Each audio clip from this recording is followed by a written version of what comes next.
15페이지 방사선 치료 과정에 대해서 살펴보도록 하겠습니다. 방사선 치료 과정은 의뢰, 진찰, 모의 치료, 치료 계획, 치료 장치 품질 보증, 방사선 치료가 있습니다. 우선 이 순서대로 치료가 진행되는데 우리에게 중요한 것은 모의 치료랑 치료 계획, 치료 장치 품질 보증, 방사선 치료가 되겠습니다.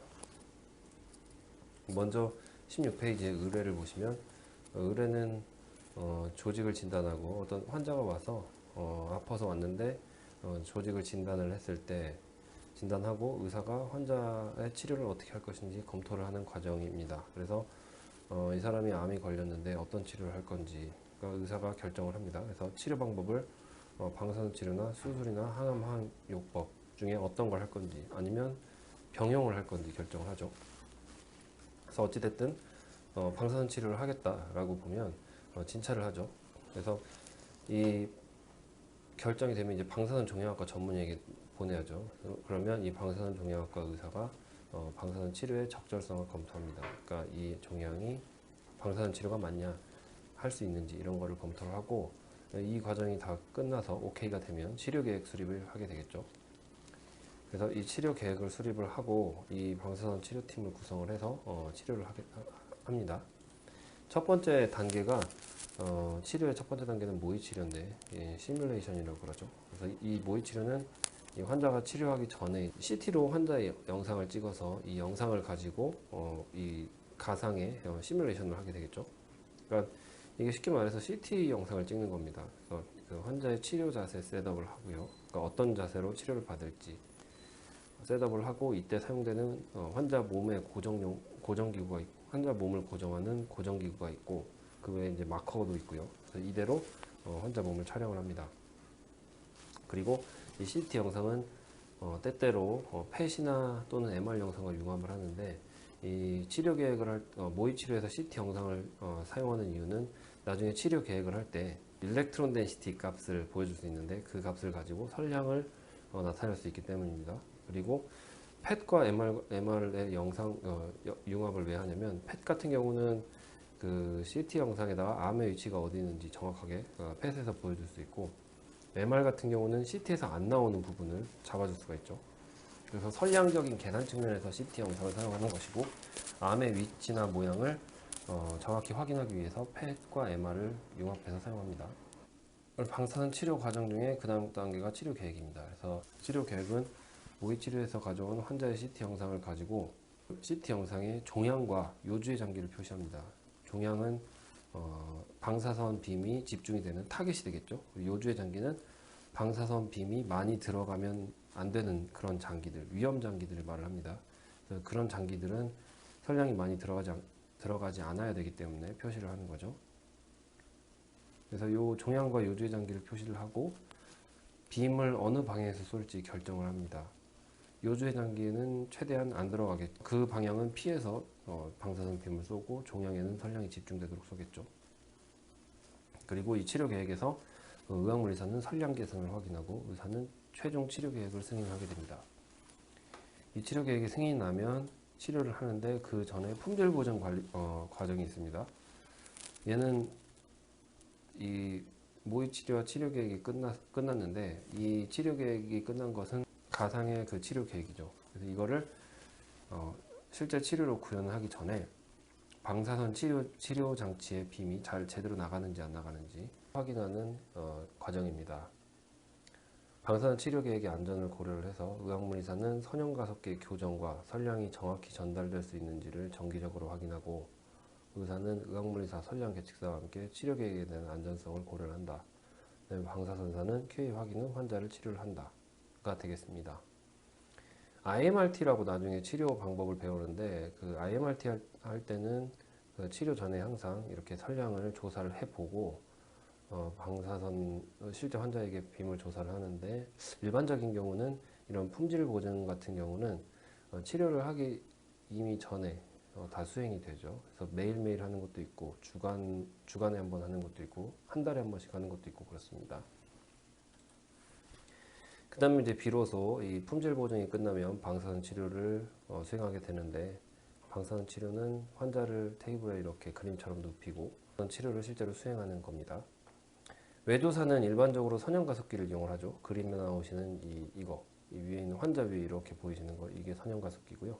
내조사는 종양에 RI를 삽입합니다. 그리고 방사선 치료에서 사용하는 설량 단위는 흡수 설량이 되겠습니다. 그레이죠.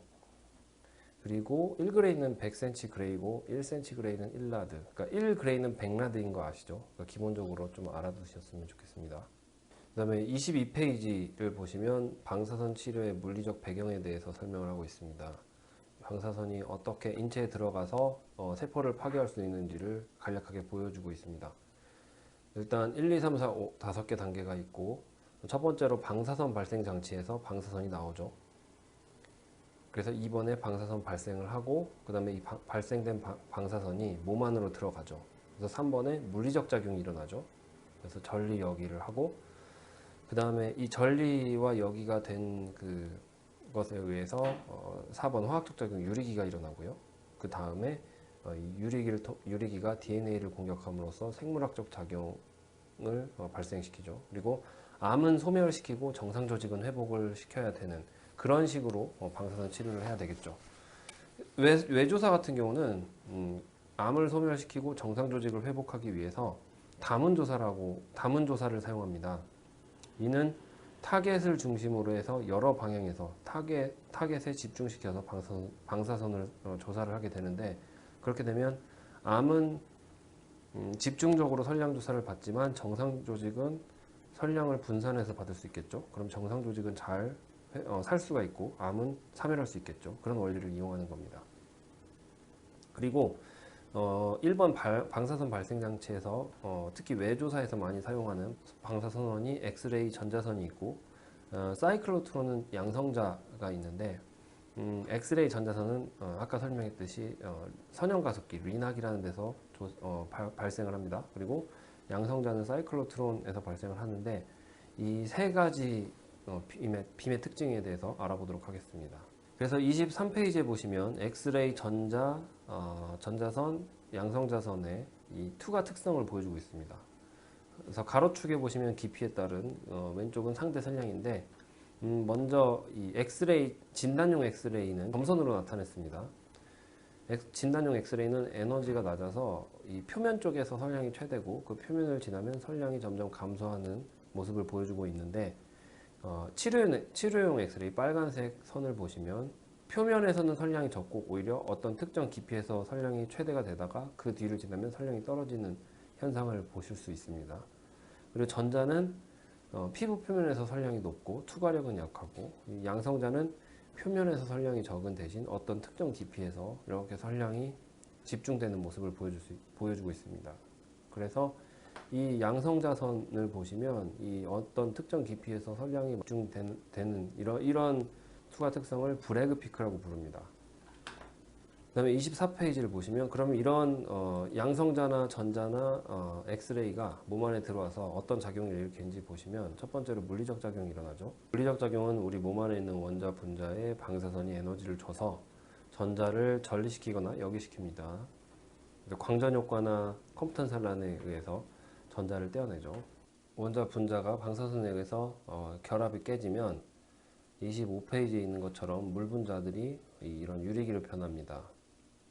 그리고 이 유리기들이 DNA 사슬을 공격을 하죠. 그래서 이런 거를 간접작용이라고 하고 오른쪽에 보시면 이 떼어진 전자들이 직접 DNA를 파괴하거나 아니면 방사선이 직접 DNA 사슬을 파괴하는 것 이거를 직접작용이라고 합니다. 그래서 그런 것들에 의해서 이 암세포가 사멸할 수 있습니다. 26페이지를 보시면 이러한 방사선 치료가 많이 수행되고 있는데 그 이유는 암 환자들이 점점 증가하기 때문입니다.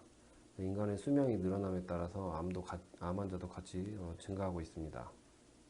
그러면 이 암을 효율적으로 치료를 할 수 있도록 이 방사선 치료 방법의 진화에 대해서 살펴보시면 1956년도부터 2009년까지의 데이터를 보여드리고 있는데 1982년쯤에 3D 컨포멀 레디션 세라피라 그래서 3차원 입체조형 치료입니다. 입체적으로 암의 모양이 단순하지가 않고 복잡한데 그 암을 치료를 하기 위해서 3차원 입체조형 치료라는 것이 개발이 되었고 그 다음에 이제 IMRT가 개발이 되었고 그 다음에 영상 유도를 통해서 방사선 치료하는 IGRT 그 다음에 VMAT이라는 게 개발이 되었습니다. 그래서 이렇게 방사선 치료가 발전하는 이유는 이게 종양의 모양에 종양의 모양에 맞는 선량을 정확하게 전달하기 위함이며 정상 조직에는 부작용을 최소로 할 수 있는 그러한 방향대로 이 치료 방식이 진화가 되었습니다. 그래서 27페이지에 보시면 이런 목각 인형이 있는데 각 치료마다 이 목각 인형의 모습을 얼만큼 정확히 구현할 수 있는지, 얼만큼 종양의 모양에 가깝게 치료가 되는 선량을 집중시킬 수 있는지를 보여주고 있습니다. 그래서 2D, 3D, IMRT. 그래서 이 예시에서는 IMRT가 종양의 모양에 가깝다라는 것을 보여주고 있죠. 그래서 이러한 방향대로 치료 방식이 진화되었다라는 것을 보여주고 있습니다. 그 다음에 28페이지를 보시면 방사선 치료의 목표가 있는데, 이 외조사 방사선 치료 같은 경우는 치료빔이 몸 밖에서 안으로 들어오죠. 그러면 종양에도 선량이 집중되지만 어쩔 수 없이 정상 조직에도 방사선이 들어갑니다. 그렇기 때문에 방사선 치료의 큰 목표는 종양을 제거하고 부작용을 최소화하는 것입니다. 이제 그 목표를 가지고 있고, 아래 이제 그래프를 보시면 이 왼쪽 그래프랑 오른쪽 그래프가 있는데, 왼쪽을 보시면 이거는 레디오 센시티브다. 그래서 그 종양이 사멸하기 좋게 이렇게 곡선이 티슈의 데미지보다 왼쪽에 와 있고, 그다음에 오른쪽은 튜머 컨트롤에 의한 그런 튜머 컨트롤이 티슈 데미지보다 오른쪽에 와 있습니다. 여기서 올바른 방법은 왼쪽이죠. 그러니까 튜머 컨트롤의 그 곡선이 티슈 데미지보다 왼쪽에 있는 거. 이유는 어떤 선량을 하나 이렇게 쭉 그어 보시면 왼쪽 그래프 아래 도즈의 D자에 있는 라인에 한번 수직선을 이렇게 한번 그려보세요. 그려보시면 그때 선량을 줄 때 튜머 컨트롤 할 수 있는 비율은 높고 티슈 데미지 비율은 작잖아요. 그죠? 근데 오른쪽 그림에 그걸 적용을 해보시면 튜머는 오히려 안 죽는데 티슈는 데미지가 많이 되겠죠. 그래서 이 튜머 컨트롤 할 수 있는 그래프가 티슈 데미지보다 왼쪽에 와야 된다. 이렇게 하려면 이 튜머의 방사선 감수성을 높여야 된다. 이제 이런 말이 되겠죠. 29페이지를 보시면 암에 대해서 얘기를 해보도록 하겠습니다. 방사선 치료의 목적은 암 치료를 한다고 하는 것인데, 그러면 이 암이 어떤 특성을 가지고 있는지 살펴보도록 하겠습니다. 29페이지에 암에 대해서 나와 있는데, 암은 캔서라고 하죠. 캔서. 그래서 캔서는 이 단어는 카르키노스에서 유래됐습니다. 그러니까 이 모양이 개처럼 생겼다 그래서 암이라고 합니다. 왼쪽에 보시면 암이 이렇게 생겼는데 가운데 동그랗고 양쪽에 이렇게 뭔가 퍼져 있죠. 가시처럼. 마치 그래서 이 모양이 개 모양처럼 생겼다 그래서 이 히포크라테스가 악성 종양을 카르키노스로 기록을 한 데에서 유래가 됐다고 합니다. 그래서 암의 모습이 개의 집게발 모양과 유사하다고 합니다. 근데 이제 이 암 같은 경우도 종류가 두 가지가 있습니다. 양성이냐 악성이냐가 있는데, 이 어감에서 오는 것처럼 악성 종양이 위험하죠. 그 이유를 좀 알아보도록 하겠습니다. 그리고 30페이지에 있는 이 양성과 악성 종양의 특징 잘 기억해 두셨으면 좋겠습니다. 그래서 양성 종양과 악성 종양의 특징은, 이 양성 같은 경우는 종양이 커지는 거죠. 그러니까 우리가 풍선을 불면 부풀어 오르듯이 팽창을 하는데, 그 팽창을 하지 전이를 하거나 이런 경우는 거의 없습니다. 전이를 하는 경우는 없습니다. 그렇기 때문에 양성 종양 같은 경우는 그 종양이 발생하면 그 부위를 잘라내면 되죠. 그런데 악성 종양 같은 경우는 침윤한다고 하죠. 그래서 원발병소가 있으면 그 부위에만 자라는 것이 아니고 다른 부위로 전이가 될 수 있습니다. 그렇기 때문에 악성 종양이 위험하다고 볼 수 있죠. 그래서 이 양성과 악성 종양의 특징을 표로 정리를 했는데, 일단 성장 속도를 보시면 양성 종양은 느리고 악성 종양은 빠릅니다. 그러니까 분열이 훨씬 빠르겠죠, 악성이요. 그리고 성장 형태는 양성은 확대 팽창, 그러니까 부풀어 오르는 거죠. 근데 악성은 침윤, 불규칙하게 이렇게 자라면서도 다른 장기로 전이가 될 수 있습니다. 그리고 피막은 있습니다, 양성은요. 그래서 피막은 그 암 주위에 있는 막이죠, 막. 그래서 막이 있기 때문에 그 바깥으로는 암이 빠져나가지 않는데 악성은 없기 때문에 다른 장기로 퍼질 수가 있겠죠. 그다음 세포의 특성은 양성은 분화도가 높고 성숙하다. 그러니까 더 이상 그러니까 분열 활동이 잘 일어나지 않는다 이런 거고, 악성은 분화도가 낮고 세포가 미성숙하기 때문에 분열이 활발하다. 이제 그런 의미로 보시면 되겠습니다. 그리고 양성은 재발이 거의 없고 악성은 흔하고, 전이는 양성은 없고 악성은 흔하다. 그다음에 종양의 영향은 인체에 무해하고, 왜냐하면 양성을 자르면 되니까. 근데 악성은 전이가 되기 때문에 사망할 수 있습니다. 그리고 예후는 양성은 좋고, 악성은 진단 시기 전이 여부에 의존한다. 그러니까 그러니까 조기 진단이면서 전이가 없을수록 악성 종양은 치료했을 때 치료 효과가 좋겠죠. 그래서 소위 말하는 그 우리가 암이라고 부르는 것, 이거는 전부 거의 악성 종양을 말을 하고 있습니다. 이 31페이지에 보시면 종양의 진전도라고 나와 있는데, 이것은 악성 종양이 얼만큼 진행이 되었는지를 보여주고 있습니다. 이 진전도가 암이 많이 진전이 안 될수록 조기에 발견된 것이고 치료 확률도 높겠죠. 그러면 이 진전도를 어떻게 구별을 하냐면, 이 진전도를 TNM이라고 부르는데, 이 T는 튜머가 되겠습니다. 그래서 암 크기나 개수, 깊이 이런 걸 말을 하고 있고, N은 노드라고 해서 림프절에 전이가 됐냐 안 됐냐, 그리고 M은 메타스테시스라 그래서 다른 장기로 전이가 됐냐 안 됐냐, 이걸 말을 하고 있습니다. 그러면 병기 분류에서 아래 표처럼 이 T는 네 가지로 되어 있습니다. T1, T2, T3, T4로 되어 있고, N은 또 네 단계로 있죠. N0, N1, N2, N3. 그 다음에 M은 두 단계입니다. M0, M1 이렇게 되어 있는데, T1과 T2 상태에 있는 암이면서 림프절에 전이가 안 돼 있으면 1기고, 그 다음에 이제 T3, T4면서 전이가 안 된 상태, 림프노드에 전이가 안 되면 2기가 됩니다. 그리고 T1, T2, T3, T4 어떤 크기이든 간에 림프노드에 전이가 됐다. N1, N2, N3 전이가 됐으면 3기가 되고, 그 다음에 암의 크기가 어떻든 간에 림프노드에 전이가 되고 다른 장기로 전이가 되면 4기가 되는 거죠. 그래서 4기가 굉장히 위험하겠죠. 왜냐면 이때는 암이 상당히 많이 전이가 된 거기 때문에 그렇습니다. 그래서 이런 상태에서는 치료가 어렵고, 가급적이면 1기나 2기 때 발견되면 치료가 쉽겠죠. 그럼 우리가 그 암이 왜 도대체 생기느냐, 이 원인을 여러 가지를 살펴보시면 이 내적 요인, 외적 요인이 있는데, 내적 요인으로는 유전인자가 있습니다. 그래서 우리 몸에 존재하고 있는 유전자들이 없어지거나 돌연변이를 일으킨 거, 이제 그런 게 되겠고, 외적인 요인은 화학물질이나 방사선, 바이러스가 있습니다. 그래서 화학물질은 발암물질이 있고요. 그 다음에 흡연, 대기오염, 약물, 그 다음에 먹는 거, 식이, 이런 거에 관련이 되어 있죠. 그 외에 방사선, 원자력 발전소 사고나 핵무기 등등에 의해서 암이 발생할 확률이 높아집니다. 그러면 이 암은 어떤 특성을 가지고 있냐, 이거에 대해 좀 살펴보도록 하겠습니다. 우리 모든 세포들은 정상세포든 암세포든 세포 분열을 하게 됩니다. G1기, S기, G2기, M기를 통해서 하나의 세포가 두 개로 분열이 되는데, 정상세포와 암세포의 특징을 살펴보시면, 이 정상세포 같은 경우는 이렇게 됩니다. 그 성장기 때를 제외하고 성인이 되었을 때는 어떤 세포가 그 세포의 개수를 유지를 하는데, 세포가 두 개로 분열이 되면은 그 두 개 중에 하나는 프로그램화된 자살 기능이 있어서 하나의 세포는 없어지게 됩니다. 그래서 세포 숫자를 유지를 하게 되는데, 암세포 같은 경우는 세포 자살 기능이 없습니다. 왜냐하면 어떤 유전 정보의 그 데미지나 이런 것들에 의해서요. 그래서 세포가 무한정 증식을 하게 되죠. 그래서 이런 비정상적인 세포의 증식을 암이라고 부릅니다. 그래서 이 35페이지에 보시면 암 발생 메커니즘이 있는데, 3번 보시면 세포 자살이 없습니다. 그래서 4번에 세포 분열의 제한이 없습니다. 이런 특징이 있습니다. 그리고 36페이지에 보시면 암 발생률, 한국을 보시면 성별 10대 암종 조발생률, 중앙암 등록본부의 자료죠.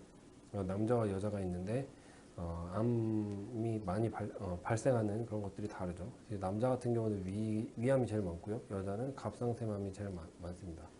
이 최근 자료에는 이 갑상샘보다 유방암이 1위로 올라간 그런 자료로 나오고 있습니다.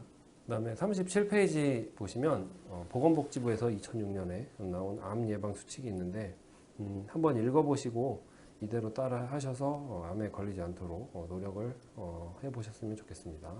자, 그 다음에 여러분들 그 38페이지 보시면 이 방사선 치료 목적이 있는데, 전에 그 방사선 치료의 큰 목적이 암은 억제하면서 정상 조직의 장애는 최소화시키는 것, 그러니까 부작용을 감소시키는 거라고 했죠.